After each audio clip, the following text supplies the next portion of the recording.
So here we have our original depiction of the revolutionary archetype. And this year we were playing with it.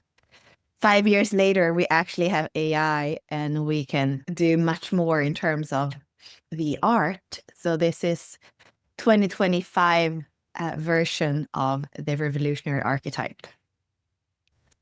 The revolutionary archetype is in transit from February 7th to February 12th, more or less.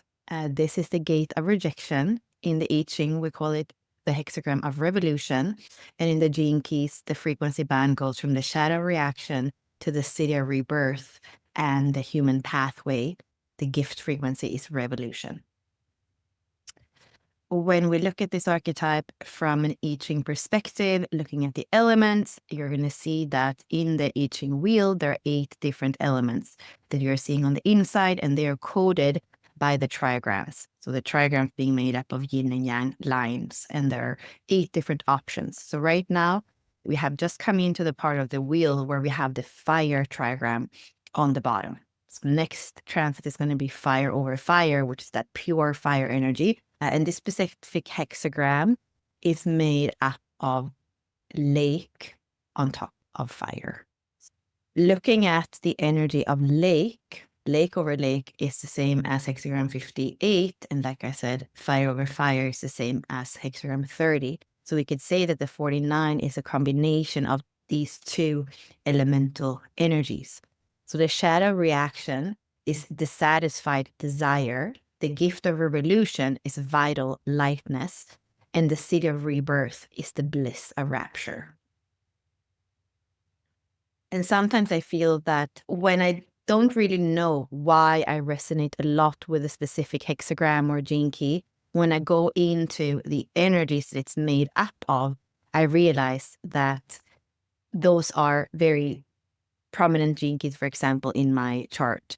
I have that with the 11, for example, which is made up of the energy of the 1 and the 2. So that might happen for you as well when you feel like, oh, I don't have that gate, but I really resonate. You might actually have the energies that are making up that hexagram. So here we're looking at the astrology. We are in the last part of the wheel. We are in the 11th sign, which is corresponding to 11th house, which is very transpersonal. We have integration of self in society or with society. This is the 3rd time in the wheel that we're meeting the air element. So we have mutable air in Gemini, we have cardinal air in Libra, and then we're fixed air in Aquarius. Aquarius is the energized air of the ethers that calls our consciousness to the cosmos. Aquarius is the revolutionary change agent, and we have service to self-growth through the expansion of consciousness.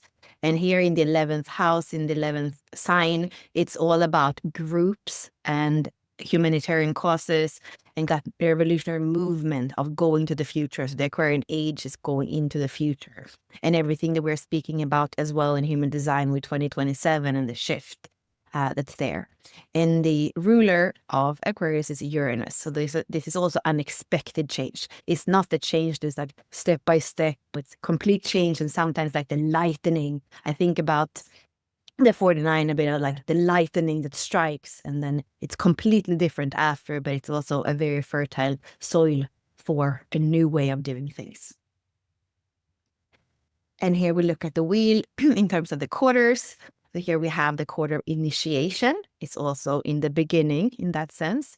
The theme here, purpose fulfilled through the mind. So we have a lot of ideas that are coming in, and we are on that cusp in an astrological sense between Pisces and then into Aries.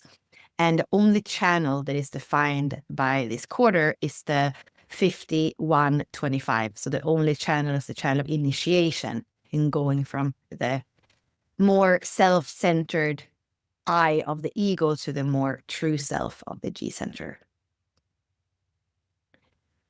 And in human design, in the body graph, we are in the emotional center. A lot of gates are here in this part of the wheel. So it's an emotional time, especially as we go into Pisces. The only gate that isn't in that part of the wheel is 63, but all of the other ones that we're seeing right now are very emotional. So the solar plexus center is a motor, and it's becoming an awareness center. So together with the spleen and the ajna, the solar plexus is becoming an awareness center That's why we're having the mutation. That's why we have to like work through a lot of those shadows of reaction and dishonor and desire and conflict. Can we feel everything that's going on without necessarily being pulled out of center? So this is about relating and emotional competency, everything that happens in the solar plexus. And the shadow is defense, the gift is fruitfulness, and the highest frequency is fusion. And we're also speaking in human design of this center as the sexuality center. Although in my way of seeing it, it's also very much the sacral center and the tantric channels that are part of that way of expressing sexuality, not only out of attraction, hunger, and friction, but also as an expression of our life force. So here you have the different gates or gene keys that are living in the solar plexus center. So here we're looking at the whole channel. So this is the channel of synthesis with the 19 and the 49. If you have this, you're here to learn to be sensitive and to balance your needs with the needs of others. It's important to enter into relationships correctly. This is the channel of the bride and the groom. And the keywords for the revolutionary: fairness, connection, and principles. Ashley and I were working for 2 hours on the 49 yesterday, and we came up with really cool keywords. So the 3 keywords, instead of those, the fairness, connection, and principles that you see here, the ones that we were working with was catalysis, reclamation, and uprising. I like that, especially with that new image that you saw in the beginning. Speaking the truth to power, to champion fairness, dismantle oppression, take decisive action, break the change, defend the powerless. And then these are double ones: righteous rebellion, unyielding truth, and advocating justice. I love new. It's so challenging to have Gene Key 1 as your evolution, because if it's not new and fresh, then you're not interested. And as soon as something new and fresh comes in, then you're alive again. The keywords of the 19, as they were from the beginning: synesthesia, interdependence, and needs. So this whole channel is a process, whether you have it in your own body graph or you have it as an electromagnetic with somebody else. When it comes to the whole one, reaction and codependence create dependence in the whole channel. Revolution and sensitivity create independence, and then rebirth and sacrifice, that's interdependence. So here we're looking at the programming partner, which is the polarity point in astrology. And we see we have the 49 in Aquarius. And on the other side, we have the 4 in Leo. So tomorrow we have a full moon where the moon is going to be in 4.6. It's 8:53 in the morning, Eastern time, America.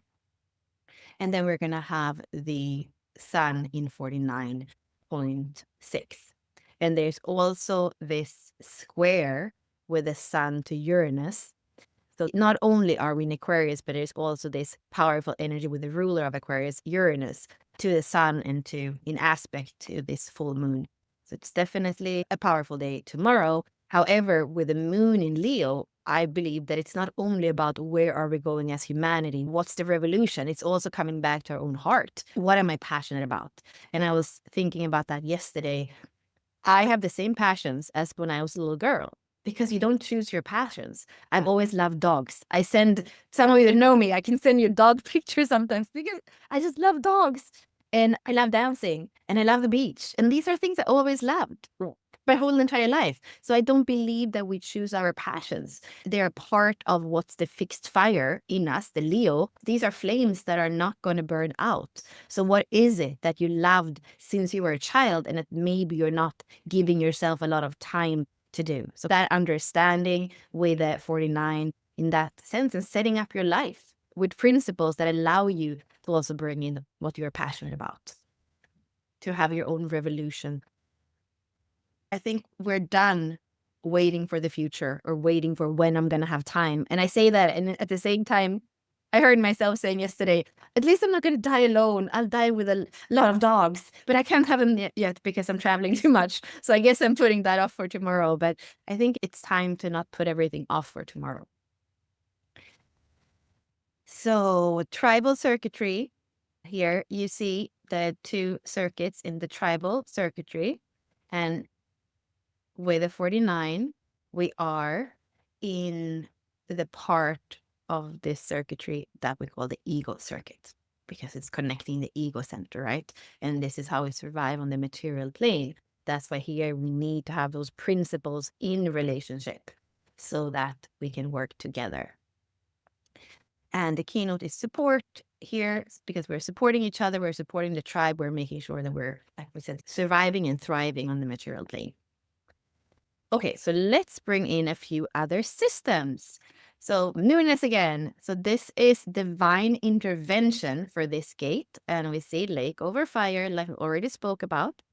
And then this is not a frequency band, but it's a way of working with those energies. So it is about divine intervention, because the revolutionary stands up and, like we say, is advocating justice. He's speaking his vision, his unyielding vision of what's important. So this kind of intervention, that I'm allowing something to come through me. So in Aquarius, I can speak for this movement. I can speak for humanity. I can speak for this group of people that are uprising together. It has to do with order principles. They are very single-minded in how they want things to be, and they can stand up and say, this is the way. And it's not necessarily that that's the right thing. It's an integration of how we relate to order. What is order? How to have a geometry that works.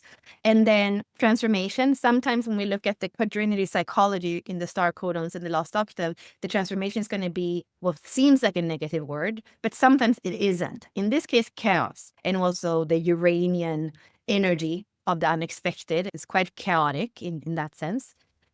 An embodiment of restoration. And I actually feel this when we go back to the circuitry. So circuitry, that is the tribal circuitry, this is the ego circuit. You have the 37 and the 40. The 40 can work to exhaustion, because it's really about working for the tribe, that honorable resolve for everyone. Even here with the 49 and with the 37 as well, there can be a kind of feeling of not being in balance. I'm giving too much, I'm not receiving, I'm working harder than other people. This exhaustion and restoration. There's a restoration on the outer, where we are creating a different world in Aquarius, but there's also restoration on the inside, where we go from chaos to order, where there's a divine intervention and finding an equilibrium that works from the inside out. And this in the Gene Keys is the cauldron ring of the whirlwind. So we can see, even when we see everything that's happening, falling apart, that even in the whirlwind, we have a lot of this. And in the star codons, that star codon with the 55 and the 49 is called the star codon with lightning. I posted about it on Facebook, but on my profile, you can read about the 55, about the 49, and about that whole star codon. And this is, again, another way of seeing it that allows us also new keywords and more processes, like an embodiment process, a transformation process, an integration process, right? And one more system. This really goes back to what we saw in the star codons or the quaternary psychology. We're jumping from the tower card in the tarot, and it's to put everything upside down. And it can really feel with the 49 sometimes that everything we knew before, it's like shattered, because it's about renewal. That's the verb that Sergio is using for this gate. In the background, we have lake, and then on the front, that little guy, he is fire. He's also saying that this is a combination energy from in astrology between Taurus and Gemini, because lake is connected to Taurus and fire is connected to Gemini. Then we also have hidden trigrams. So the hidden trigrams here, we have heaven, and then we have wind. Then we are going to have a meaning, and we're going to have a recommendation. So this thing is to renew, and then the meaning of to renew is to update our resources. So that's what the revolutionary comes in. It's like, okay, let's renew and actualize so that we what? Recommendation is to actually organize your life. So lightning strike that comes down and seems like it's creating chaos and is shattering everything. The revolution is shattering everything. Complete what seems as no order. Really, when everything falls apart, when we jump from the tower in the tower card, it is a possibility for something new and to organize our life in a completely new way.